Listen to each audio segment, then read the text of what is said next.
Jadi seperti itu, Miss. Saya nggak tahu Mbak bingung, seperti saya mau apa Mbak, soalnya saya lagi live ini. Jadi hati-hati, jangan pernah Oh ya, sama siapapun termasuk namamu sendiri, karena saya tidak ingin pelaku paham. bakal minta take down. Kenapa Mbak? Ya, jadi gini Miss, saya kan di Hong Kong sudah hampir 3,5 tahun di Hong Kong, dan majikan saya itu yang kemarin saya notice itu majikan kedua. Handfree-mu jangan deket-deket. Majikan. Handfree-mu jangan deket-deket. Oke. Oke. Yang saya notice itu kan majikan kedua, saya bekerja 15 bulan, Miss. 15 bulan itu saya notice, saya kan jaga anak. Sebenarnya saya nyaman kerja, cuman terakhir itu orang tua dari Singsang itu datang dari Cina gitu loh, Miss. Ngumpul jadi satu di situ, jadi saya beberapa bulan sudah nggak nyaman karena pekerjaan di take over sama mereka gitu loh, Miss. Terus saya notice ke majikan, terus tanggal 30 itu saya keluar dari majikan. Majikan membelikan tiket saya itu tanggal 31 Maret. Nah, terus terang jujur aja waktu itu paspor saya gade, Miss, 3.000. Dan tanggal 30 saya keluar itu saya mau ambil paspor saya, Miss. Saya sudah telepon orangnya. Nah, kebetulan saya itu sebelum ke ambil paspor, saya mampir ke kos-kosan teman saya, Miss. Ke kos-kosan, saya di situ, teman saya mau nganterin saya ambil gitu. Terus saya di situ waktu di perjalanan dompet saya itu masih Miss. Terus waktu saya mau pamit mau keluar, ternyata kan sudah nggak ada. Di situ saya shock. Terus saya langsung lapor polisi. Waktu itu kejadiannya kan udah rada sore. Saya mau ke KJRI juga kayaknya masih sudah tutup gitu loh, Miss. Terus saya langsung bikin laporan. Saya shock di situ. Terus saya malam tidur di rumah teman. Kan tanggal 31 seharusnya jam 11 saya terbang, Miss. Terus otomatis kan saya nggak ada paspor, nggak ada ID, Miss. Nggak mungkin kan saya pulang gitu. Terus saya cari kerja part time, kesana kesini saya kerja. Terus sekarang udah ada uang buat ngambil paspor saya. Cuman saya belum ambil. Nah, saat ini saya itu pengen pulang, Miss. Saya sudah harusnya kan saya tanggal 14 kemarin visa udah habis ya, Miss, yang 2 minggu itu ya, Miss. Berarti ini kalau sampai akhir bulan ini berarti kan saya sudah overstay 2 minggu gitu loh, Miss. Nah, seandainya saya mau pulang itu seperti apa, Miss? Kamu datang aja ke Kowloon B, lantai 5. Ke Kowloon B, lantai 5? Betul. Jadi kamu mengajukan di situ. Di Kowloon B, lantai 5. Itu kantor apa, Miss? Imigrasi, sayang. Saya ditahan nggak, Miss? Nggak ditahan. Berarti saya ambil paspor saya dulu, terus sama surat kehilangan saya bawa ke sana. Terus habis itu kamu datang ke Kowloon B, lantai 5, menyerahkan diri, dan bilang kamu mau pulang Indonesia. Oh begitu. Tiketnya seperti apa, Miss? Saya beli sendiri, Miss? Ya beli sendiri dong, sayang. Oh begitu. Kamu melaporkan berarti, ke imigrasi kalau berarti, oh seperti itu. Tapi saya nggak ditahan kan, Miss? Saya takutnya tuh saya ditahan, Miss. Ini adalah resikomu, Dok. Sekarang saya bilang tidak ditahan, tapi kan saya tidak tahu kriminal apa yang kamu lakukan. Selagi kamu tinggal di luar kan saya tidak tahu. Kamu bisa bilang kalau betul. kamu bekerja atau apa, otomatis mereka akan memenjarakan kamu atau tidak, itu kan hak mutlaknya pemerintah. Tapi setahu saya selagi kamu tidak melakukan kriminal, jadi kamu tidak ada masalah, sayang. Oh begitu. Kowloon B lantai 5 itu dari exit itu kemana ya, Miss? Dari mana, sayang? Dari MTR itu sebelah mana? Dari exit apa, Miss? MTR itu exit B. Kamu di situ ada tulisannya Kowloon B Skyline Tower. Oh, seperti itu. Ada yang lain lagi? Iya, Miss. Enggak, Miss. Mau cuma tanya itu saja, Miss. Soalnya saya mau ke sana, saya takut. Soalnya saya sempat tanya KJRI, Miss. Saya sempat tanya ke KJRI, mereka bilang kamu siapin paspor sama tiket. Cuman kita nggak menjamin kamu di imigrasi bandara itu kamu lolos apa enggak gitu loh, Miss. Soalnya ada beberapa anak yang pulang seperti itu malah nggak lolos. Mendingan kamu lapor aja ke Kalun B, Dok. Karena kamu udah overstay. Oh gitu ya, Miss. Iya, Miss. Terima kasih ya, Miss. Ya, sudah itu saja cukup. Oke, terima kasih. Oke, terima kasih Miss Yuni, sehat-sehat. Yuk, bye-bye. Sangat sedih sekali ya, selalunya paspor digadaikan, identitas kita nggak ada. Jadi sangat sedih sekali.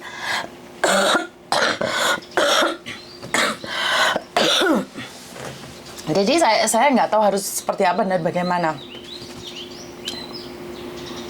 Waduh, sudah telepon masuk lagi. Sebentar ya.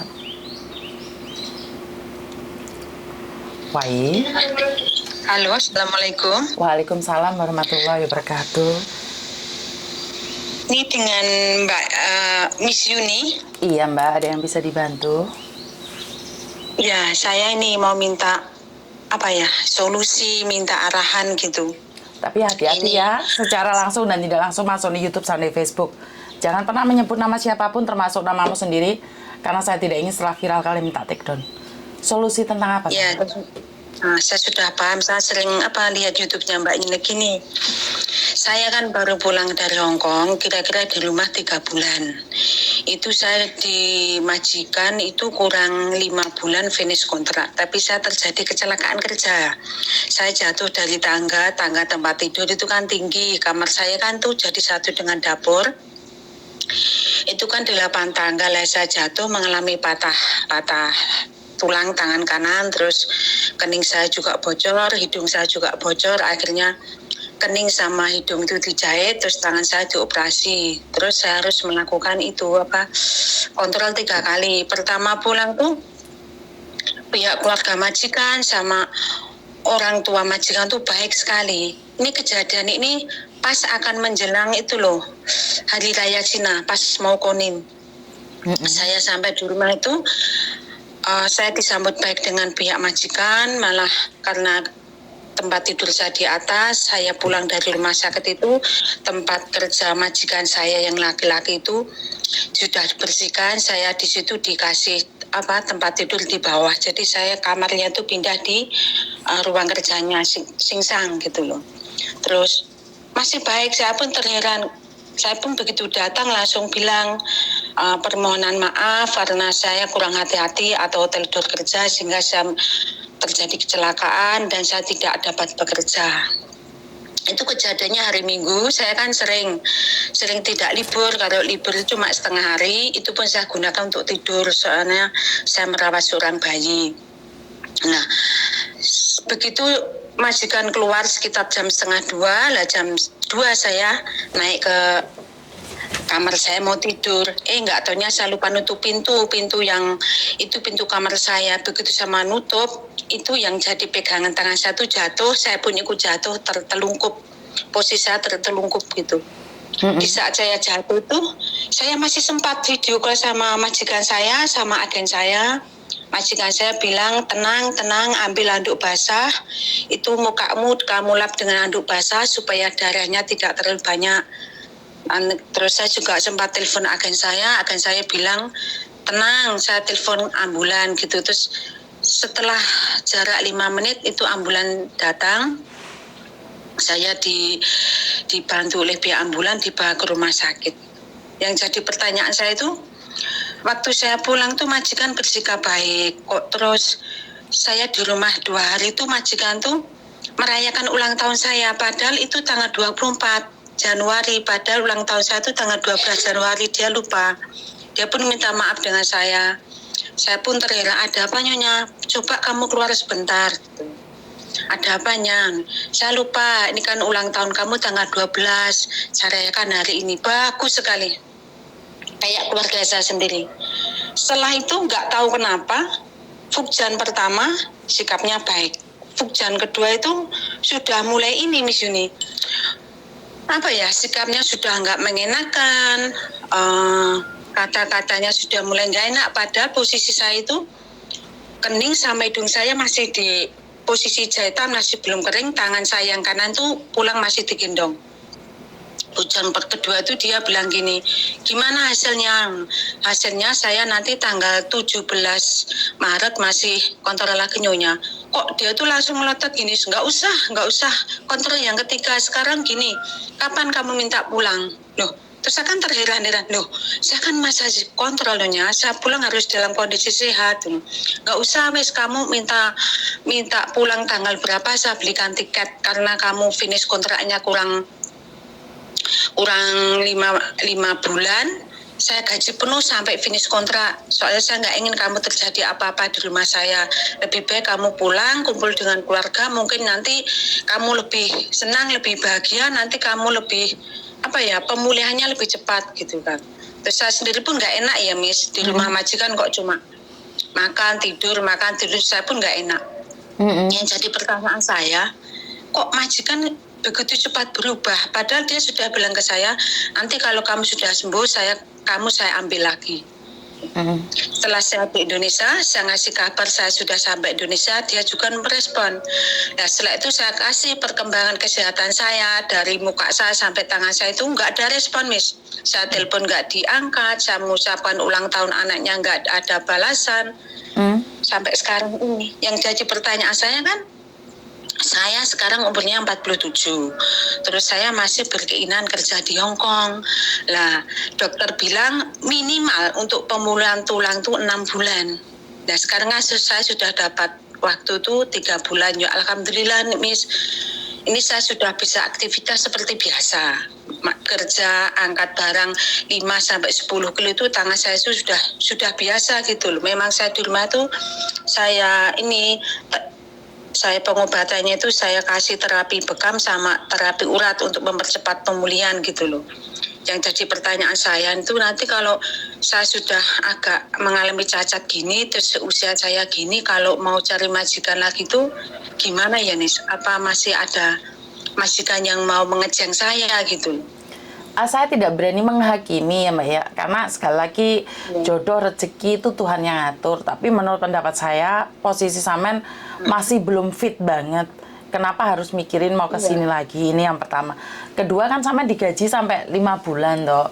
Otomatis kan nggak Samen cuma sepertiganya. Saya kan digaji 5.000, cuma dia ngasih saya 4.000. Memang orangnya baik Miss, baik sekali.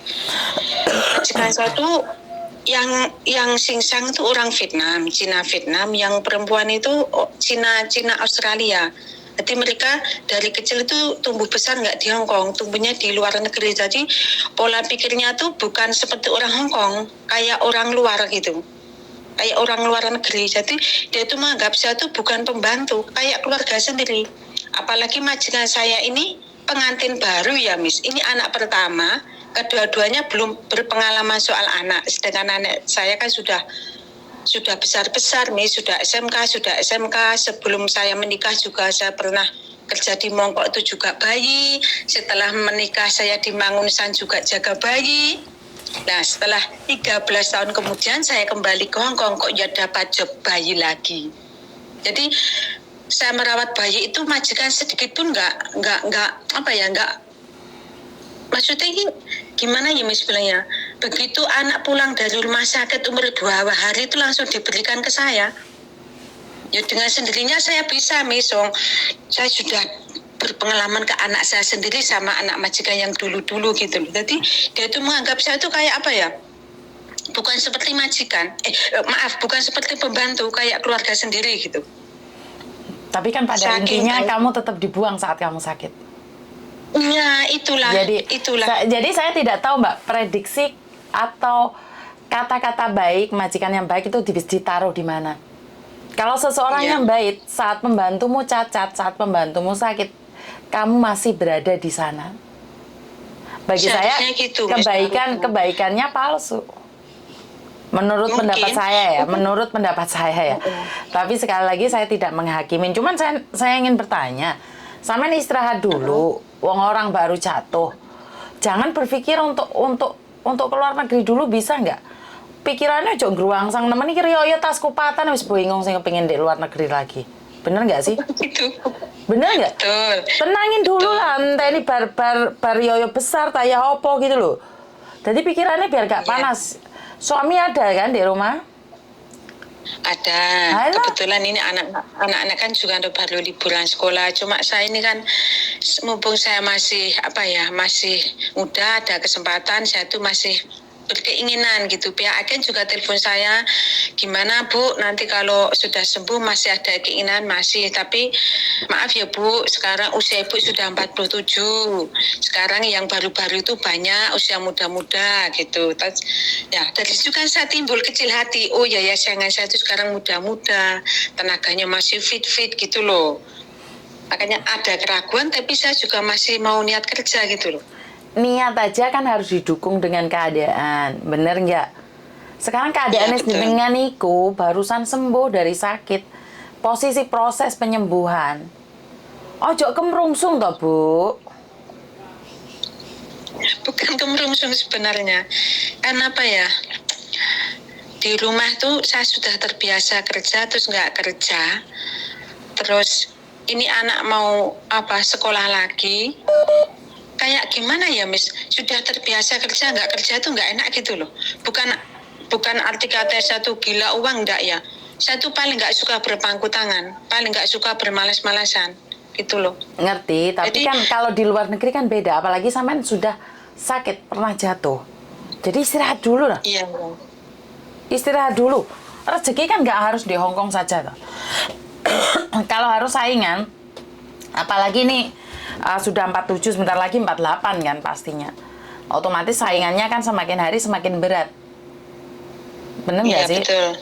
Yo wes, menurutku jangan mikir yang aneh-aneh dulu, ketupatan dulu, nikmatin hari-hari di sana dulu, setelah itu baru berpikir ke luar negeri lagi.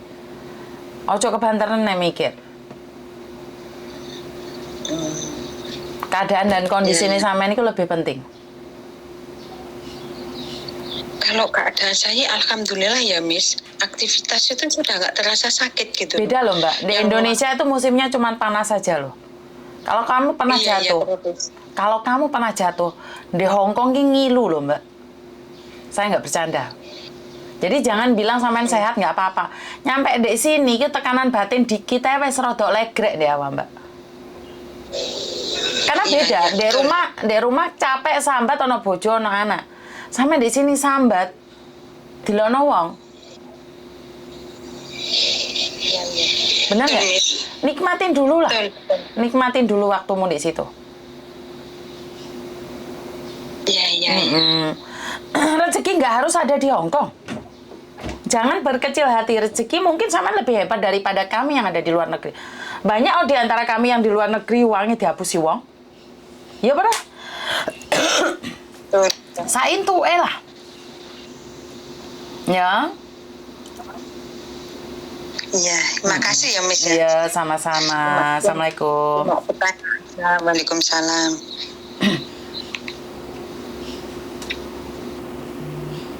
Oke, saya tidak ingin menghakimi lah. Wis telepon meneh rek. Terus piye ye?